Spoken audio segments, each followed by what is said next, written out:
Good afternoon, everybody, and welcome here to another Kerfuffle Spotlight. Delighted to have Babek on the show today for OneDome. How are you, Babek? You looking good? Great, thank you. How are you? I said you've let me down, haven't you? Normally you turn up in your beautifully ironed white shirt and you've got all relaxed and casual on me. Is that because we're going to have a prop tech conversation today? Well, I took your feedback on board. I even get myself a special hat as well with OneDome on it. You told me I always look way too serious, so I try to. I genuinely like it. I like, clearly I make no effort, so it's good that some people do. But anyway, good stuff. Yeah, so Babek, I'm really pleased to have you on. Thanks again for joining us here. And the title of the show is going to be today, The Portal That Makes You Money. So that's obviously going to be fantastic, interesting, and everything else there. I think it wouldn't be too unkind of me to say that obviously I think everybody knows the name OneDome, but maybe there's a bit of confusion about exactly what you guys do. Yeah. Should we just touch on that at the moment? Obviously, in terms of they do know, and now obviously you're a portal, and you've got some, but we're going to go into depth there. But just basically, what's the main difference between OneDome and the other portals? Obviously, the big two, Rightmove and Zoopla. Well, very good question. Thank you very much for asking it. So let's start with first, obviously, we are a free-to-list portal versus the other portals are pay-to-list. That's obviously the first kind of financial difference. Now, if you go a little bit deeper into that, current portals continue to act like kind of joint advertising billboards, right? Yeah. So their whole business model is based on obviously subscription fees and some kind of data mining in terms of targeting the users with email campaigns. That model was very good model in early 2000s when during the first internet revolution or first phase of digital revolution. Yeah. But increasingly, we see online platforms doing a lot more than just basic advertising in our day-to-day life, right? We buy pretty much most of the things now online. We buy books, electronics, jewelry, fashion items, plants, food.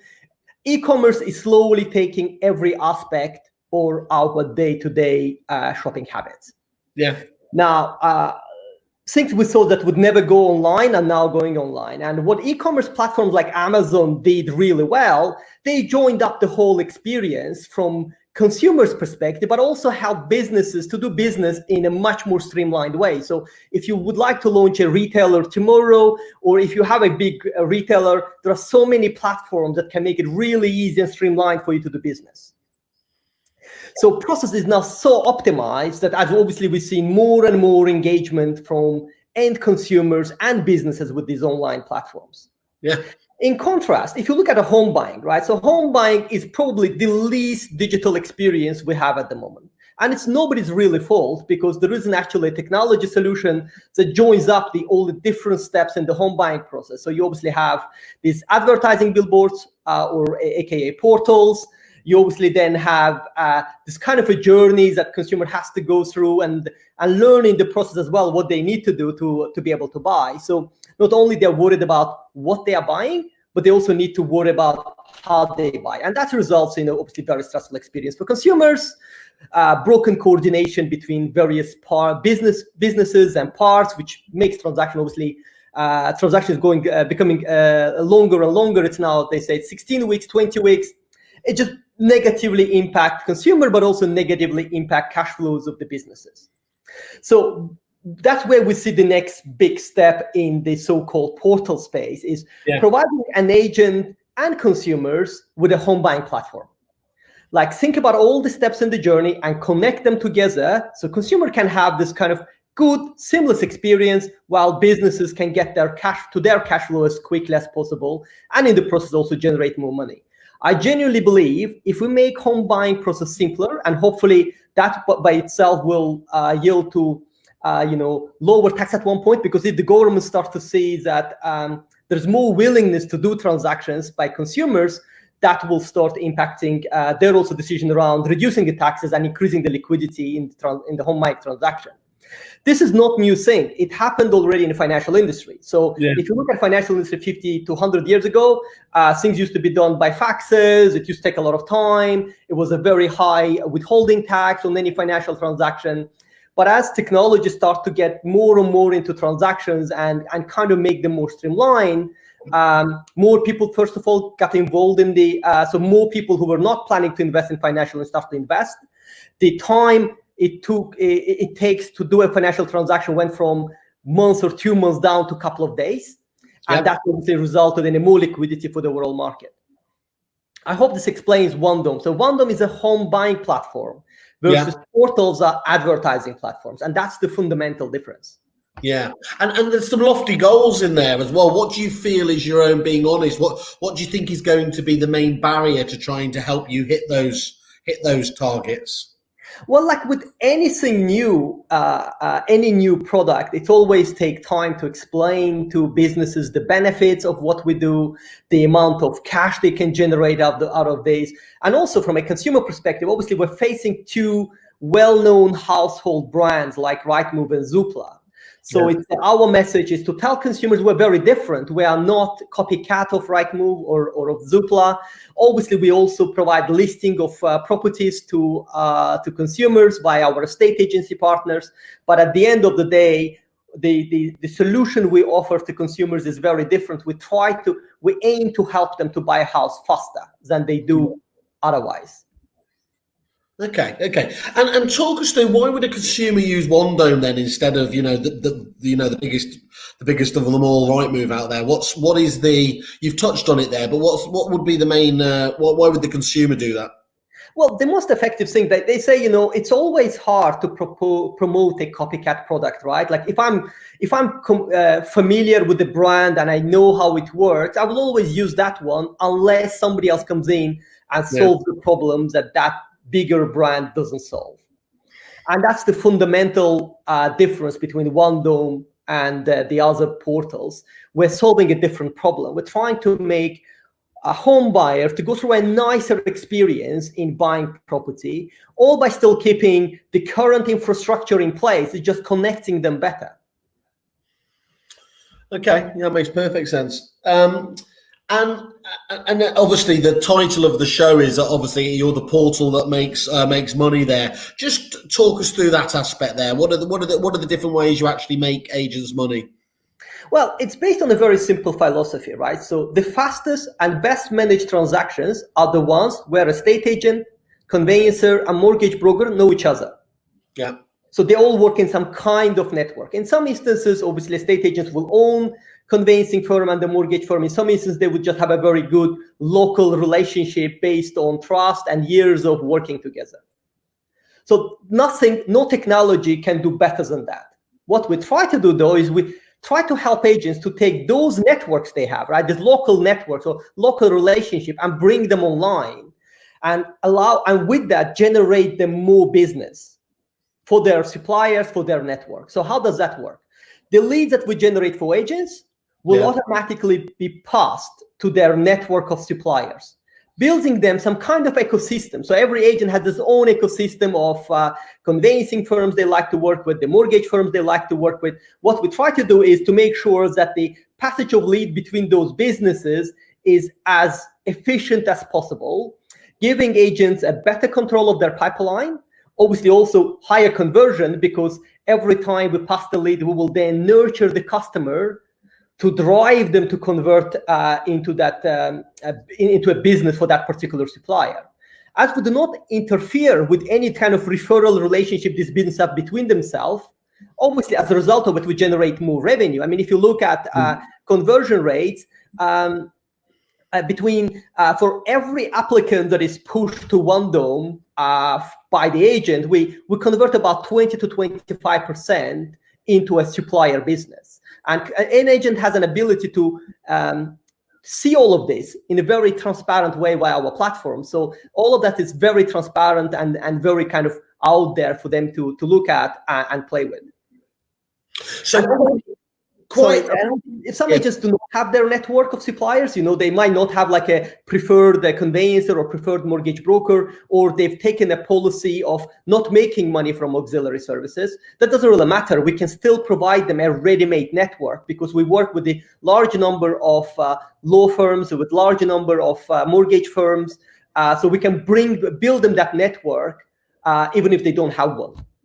So quite opposed to, you're not looking to replace it. You obviously do have relationships with conveyancers there, but actually it's about reinforcing and actually improving on just that communication challenge between their existing partners as much as anything. Absolutely, because just think about, right, like if a conveyancer doesn't know an agent, and if an agent calls conveyancer to ask him some question or ask for a favor, most likely that conveyancer will not deal with that call saying, well, I don't know you, you're not my customer.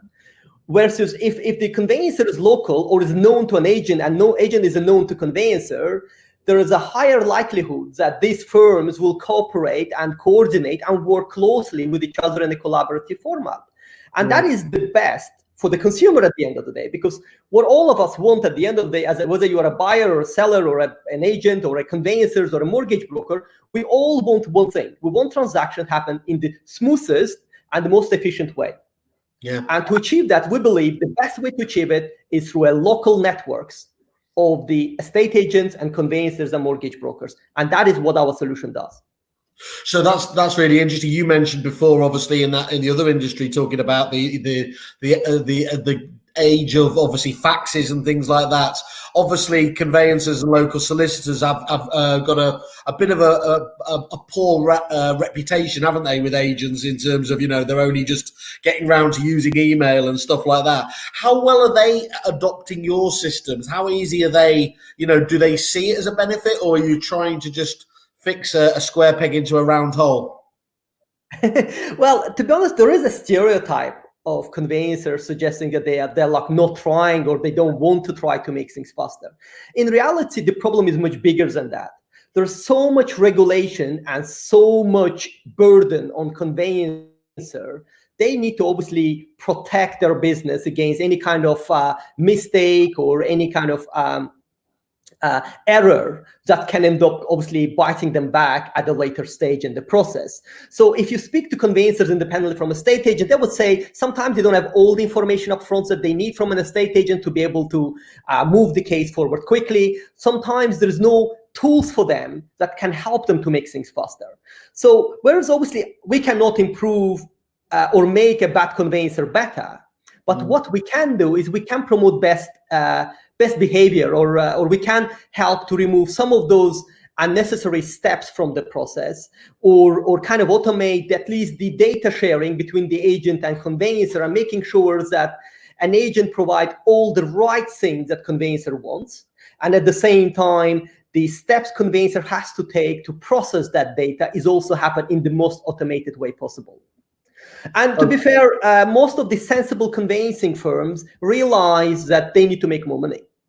And they also realize that they need to serve their customers, consumers, but also their partners, estate agents, better.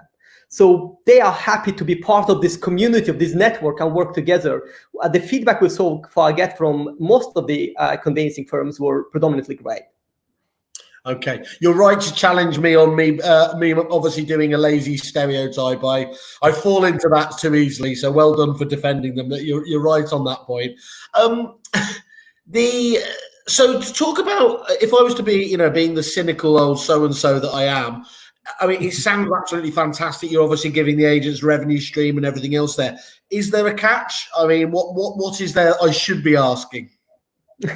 Well, this is a very good point, because unfortunately some of the sales teams of other portals are concerned with our success so far, been using bad-mouthing us, suggesting that we're taking money away from estate agents, or we're doing some kind of taking data away from them. We've mentioned many times in the public domain, first of all, we are free to list, and we're free to list forever. It's guaranteed for 100 years. Secondly, we don't sell agents listing data to third parties. So anybody suggesting differently, I would love to speak to that person and get an evidence from them of that happening. And thirdly, the way we make money is really, really simple. We generate leads for different people. It's all optional. And if we generate them leads, we make money from that. So let's go one by one. So on the case of conveyancing, so we will push the lead from an agent to conveyancer. We will not charge conveyancer a referral fee. We will not charge agents for that either. But we make money from all the disbursement services that conveyancer needs to use to progress the transaction, like ordering local authority searches, ordering environment searches, ordering, I don't know, various other search products that they need to progress transaction. We charge a market rate to conveyancers, so we don't overcharge them, but obviously the wholesale suppliers of those products give us a margin per transaction, per sales pack we sell. That is how we make money from conveyancing. This is an area where conveyancers by law are not allowed to make money, so it doesn't really impact their cash flows. Yeah. Now, the second area where how we make money is from mortgages, and in the way we make money from mortgages, we offer two services to a estate agent.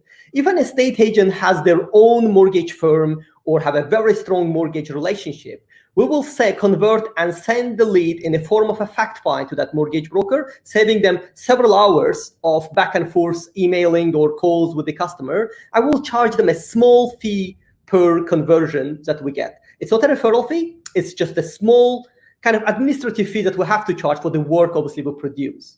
Now, we also have an optional service for estate agents. As you know, listing on OneDome is free. We also have a service called Find an Agent, which is also free to list on.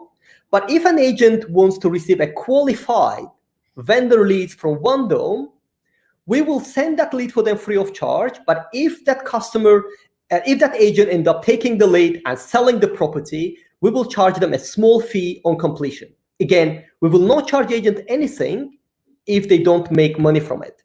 Yeah. And that is, again, is an optional service. There is no condition or precondition or anything like that in our contract that forces agents to take that product. But again, from our experience, most of the agents see this as a no-brainer because we only charge them if they make money from us. And in reality, if you think about equivalent of our average revenue per account that other portals have, to some extent, agent actually would want to have the highest possible average revenue per account that OneDome generates from them, because that means that we generate even more money for them. And to put numbers to what I say, because I know talk is cheap, and I like to put numbers always when I talk about something. At the moment, agents who are using our whole platform are generating between 350 to 400 pounds per branch. Okay. So you can do the math yourself and how many branches you have and how much money you can get out of our system. Sorry, is that per month? Per month, yes. Okay, yeah, that's pretty striking there. So, and what's that a sample across? How many offices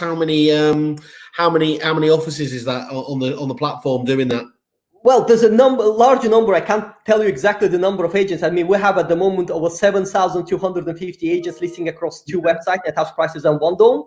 We are just going, what we've been doing in last 6 to 7 months is working with the focus group of estate agents and making sure that they understand the product, they know how it works, and they generate the revenue. So we build case studies. Hopefully within the next few weeks, we'll start to publish those case studies out and actually get those agents to talk to agents themselves, telling them about their experience. And hopefully then we will be able to also publish the numbers.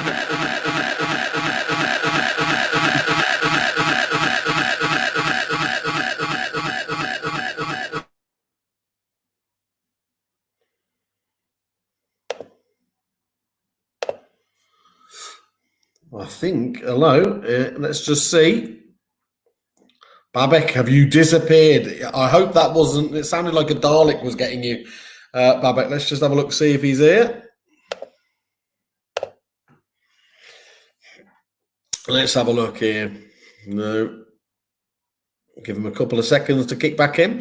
So that's quite interesting looking at that levels of obviously revenue in terms of there. I will wait for him to come back and then I'll ask him a couple of follow-ups. Yeah, you're absolutely right. I think so. I think he has been exterminated by all accounts. Let's just have a look, see where he is. Oh, he's logged back in. Zoe, thank you for your kind comments. I do have that effect on people, don't I? Here was me thinking with a heavy head that was going to be difficult, but he's just up to left me. Now you're all jumping in now, aren't you? It's so easy there. Thank you, Robert. Thank you. Thought you just banged the tunes on. Yes, Phil, absolutely great there. Let's just give him another couple of seconds, and then we'll try and kick on. Here he is. I can see him popping back in. Hello, Babek. Hello. I am not sure what happened, really. It sounded like a Dalek had come to attack you, as a number of people have made the point that I think your competitor portals had tried to take you down. So take it as a compliment. You're obviously getting to them there. We'd love to have you back on, and when you hit that 10,000 figure, and we'll celebrate. We might even do it face to face. You never know. We might be allowed to do it then as well. Fingers crossed. Thank you very much, Thomas. Thank you for having me. No worries at all. Thank you very much. Cheers. Thanks, everybody.